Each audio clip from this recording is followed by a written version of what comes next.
Why this older man is more attractive than ever. Have you ever stood in front of a mirror and wondered, when did I stop being seen, not in the literal sense? People still nod when they pass you. They may even smile, but deep inside, there's a question that echoes quietly, do I still have it? Now, let me tell you a story. There was once a man, 55 years old, gray at the temples.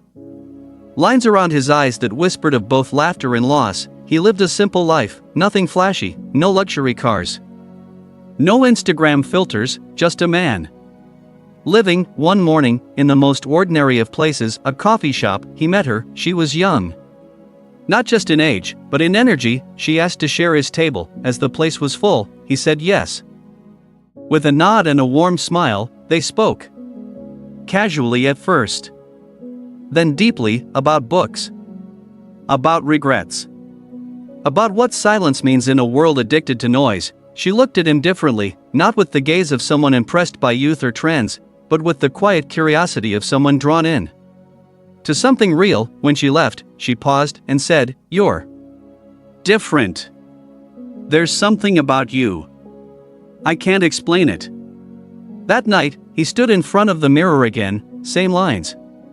Same hair, but for the first time in a long while, he saw something else. He saw presence, weight, grace earned by years, not gifted by youth. He saw the quiet magnetism of age. Here's the truth no one tells you. There is a kind of beauty that doesn't scream for attention. It doesn't wear cologne to be noticed. It doesn't shout in rooms. It doesn't chase trends. It simply is, and when it walks into a room, people feel it before they even know why. That's the beauty of a man who's lived, not just survived, but lived. A man whose past didn't break him, but shaped him, who has nothing to prove, yet everything to offer. And here's the twist, you might be that man, yes, you, even if you don't know it yet, because attraction, my friend, doesn't begin in the body. It begins in the energy you carry, and age, when embraced, not feared, radiates a rare, magnetic energy. So before we dive into the 7 signs that you're far more attractive than you think, let's get one thing straight, you don't need to compete with youth.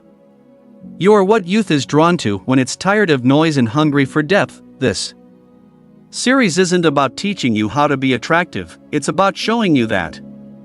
Maybe you already are, you just haven't recognized your own power yet. Welcome to the art of becoming agelessly magnetic, not by changing who you are, but by finally seeing what's already there. There's something hypnotic about a man who doesn't rush, who doesn't fidget, doesn't scramble to fill silences, doesn't seek permission to be himself. He just is rooted, grounded. Still, like an oak tree in the middle of a storm. You've seen this man before, maybe in the waiting room at the doctor's office, maybe at the back of a wedding, quietly observing with a half smile, maybe in the mirror, when you're not trying to be anyone but yourself. He isn't loud, but when he speaks, people listen, because stillness has weight, and weight, my friend, is irresistible. A few years ago, there was a woman, early 30s.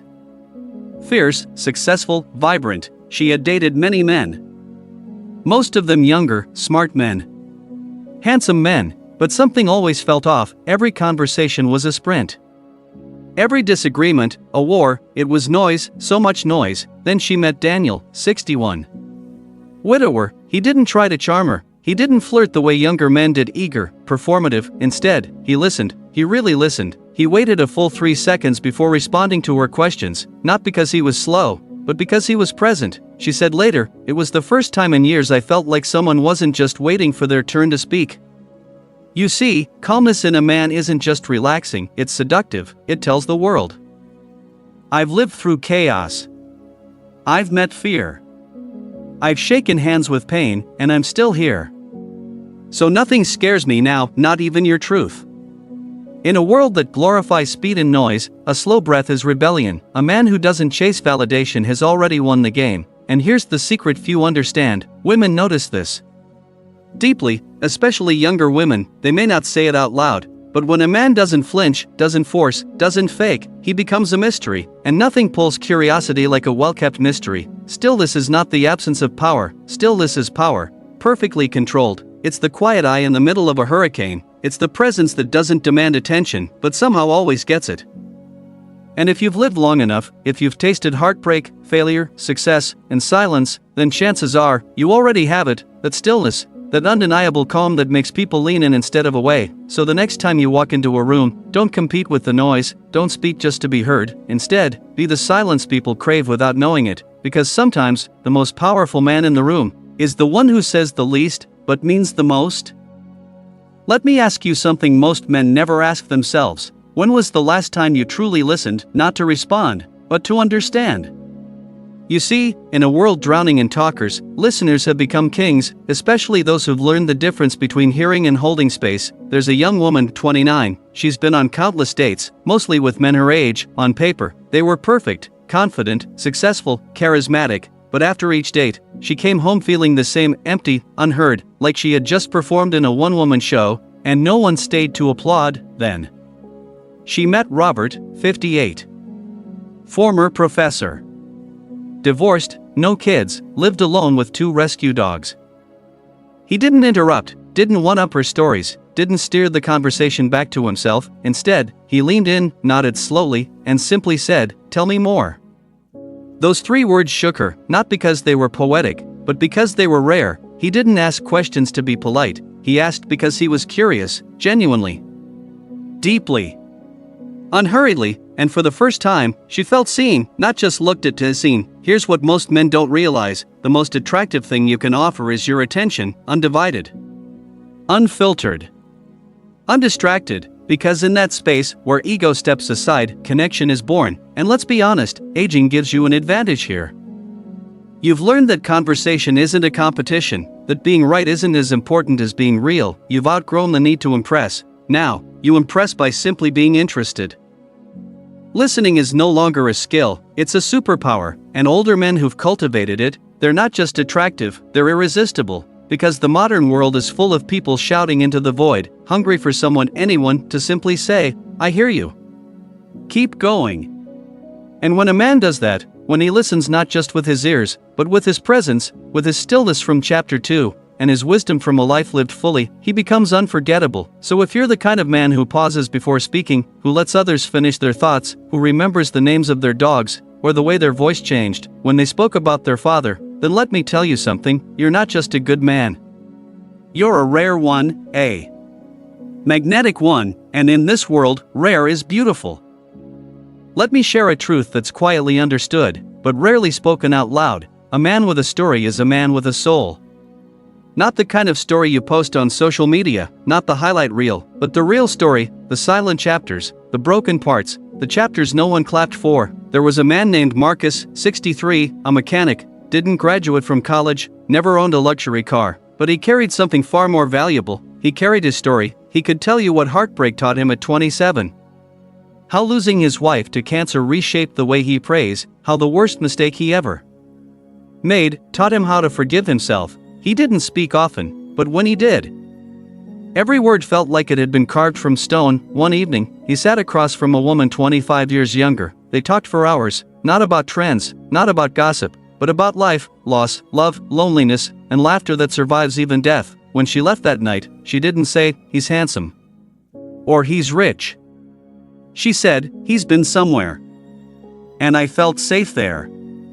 You see, there's a gravity that only time can create. It doesn't come from muscles or money. It comes from scars that healed properly, from nights spent questioning your purpose, and mornings when you chose to keep going anyway. Young men may have style, but older men, they have substance. They've lived through divorces and funerals, through job losses and second chances, through betrayal and forgiveness, and somehow, they still show up with kindness in their voice. Here's the magic: when you speak from your story, not your ego, you unlock connection, and in today's world, that's rare air. People crave real, they crave depth, they're tired of filters, edits, and performances. So when a man sits down and says, "Here's what I've learned," not because I read it, but because I survived it, that man becomes more than attractive, he becomes necessary. Your story, yes, yours, has weight. It doesn't have to be dramatic, it just has to be honest, because someone out there is looking for a man who's not afraid to talk about the time he failed, or the night he cried, or the thing he still regrets but has made peace with. And when you tell your story, not to impress, but to connect, you become unforgettable, not because of what you've done, but because of who you've become through all of it. So don't hide your journey, don't downplay your past, where your experience is like a well-tailored suit, subtle, elegant, and built just for you. because your story doesn't make you less desirable, it makes you irresistibly human. There's something undeniably magnetic about a man who doesn't need to prove anything. He walks into a room without noise, no flashy watch, no designer labels screaming for attention, and yet, everyone notices. Why? Because true confidence doesn't announce itself, it doesn't need to. There's an older gentleman, maybe in his late 50s, he's wearing a plain, dark jacket, comfortable shoes, he doesn't talk much, but when he does, people lean in. He doesn't dominate conversations, he doesn't try to be the smartest man in the room, but you feel his presence. Like gravity, at the bar, he orders his drink with 2 words, no stuttering. No explaining, just calm, direct, complete ease. And nearby, a group of younger men are louder, telling stories, laughing just a little too hard, adjusting their shirts to impress. She watches them. Then watches him, and without quite knowing why, she starts walking his way. Here's what no one tells you: in a world that rewards noise, simplicity becomes power. In a world obsessed with "look at me," the man who says nothing is often the one everyone looks at. Because subtle confidence doesn't chase approval, it radiates from within. It's not about arrogance or performance, it's about comfort in one's own skin. And here's where age gives you an edge again: you've already faced rejection, you've had wins and losses. You know that being impressive is overrated, but being authentic, that's priceless. So while younger men chase attention, you attract it, without forcing, without asking. Just by being. One time, a woman was asked what kind of man she finds most attractive. She said, the man who doesn't flinch when he's misunderstood, who doesn't panic when he's silent, who doesn't need the spotlight, because he already knows his worth. That man, she said, was over 50. There's a quiet elegance in how older men show up. It's in the unspoken, the unshaken, the unbothered. You don't need to speak louder to be heard, you just need to know who you are. And when you walk through life with that kind of calm, measured self-belief, people feel it, women feel it, because in a world of bright lights and big egos, simplicity shines the brightest. Let's talk about something most people whisper about, but never really understand: age gap relationships. They see a younger woman with an older man, and immediately, assumptions begin: she's after security, he's having a midlife crisis. But what if they're both wrong? What if what's drawing her in has nothing to do with his age, and everything to do with what age has made him become? You see, a younger woman may walk into a room and see someone her age, filled with energy, ambition, and yes, sometimes chaos. Then she sees you. You're not chasing anyone, not trying to be liked, not seeking permission. You've already built your world, and now you're simply enjoying the view. To her, that's not old, that's liberating. There was a woman, 31, recently divorced. She had tried everything society told her would work: date a guy with a six-pack, get a man who matches her energy, find someone who's fun. But she kept ending up in relationships that felt like roller coasters: fast, loud, thrilling, and ultimately, exhausting. Then she met Elijah. He was 59, no Instagram, no abs, no gimmicks, but he had peace, and that peace was addictive. He didn't try to fix her pain, he didn't react when she tested him, he just listened, responded, held space. She said, it was the first time I felt like I could be soft and still be safe. This is what most people don't understand about age gap attraction. It's not about older. It's about better, more patience, more clarity, more emotional generosity, less ego, less chaos, less games. You've been through the fires of life and come out refined, not burned. To her, you're not just a man, you're a harbor, a place where her storms don't scare you, where her beauty isn't worshipped, but understood. And yes, people may talk, but here's the truth they'll never say out loud: they're not judging the relationship, they're judging what they don't understand, because deep down, they can sense it too, that your connection is different, not transactional, not performative, not about what you can get, but about what you can give. So don't apologize for the way she looks at you, don't explain the late night conversations, or why she lights up when you speak softly to her fears, because while the world is chasing youth, she chose you, not for your age, but for the man age has made you. Let's pause and take a breath. You've just heard the 7 signs, and maybe, somewhere along the way, you realized something powerful. You've been attractive for longer than you knew, not in the loud, obvious ways, but in the quiet, meaningful ones. You've carried strength in your stillness, wisdom in your scars, presence in your pauses, and a rare, timeless charm in the way you see the world. You are not past your prime. You are in your finest hour. The world may sell youth like it's the only currency of value, but real women, grounded, intelligent, emotionally evolved women, they know better. They're not looking for boys who chase, they're looking for a man who's become. A man who doesn't just survive life, but learns from it, grows through it, and still chooses to love. Deeper than ever before. So if you've ever doubted yourself, if you've ever looked in the mirror and questioned your worth, remember this: time hasn't taken anything from you, it's been building you, shaping you, refining you. Every heartbreak taught you empathy, every mistake taught you humility, every gray hair? A thread in your legacy. You are not an older man. You are the man time has been preparing for something real, so walk with pride, speak with soul, and love like a man who finally understands what love actually means. Because when you do, you don't just become attractive. You become unforgettable. If this message spoke to you, if it reminded you of who you truly are, then subscribe to this channel right now. Because here, we don't just talk about getting older, we honor it, we explore it, we turn it into your greatest advantage. This is Elderly Wisdom Health, where every wrinkle tells a story worth hearing. Subscribe, and stay on this journey with us. Your best chapter might still be ahead.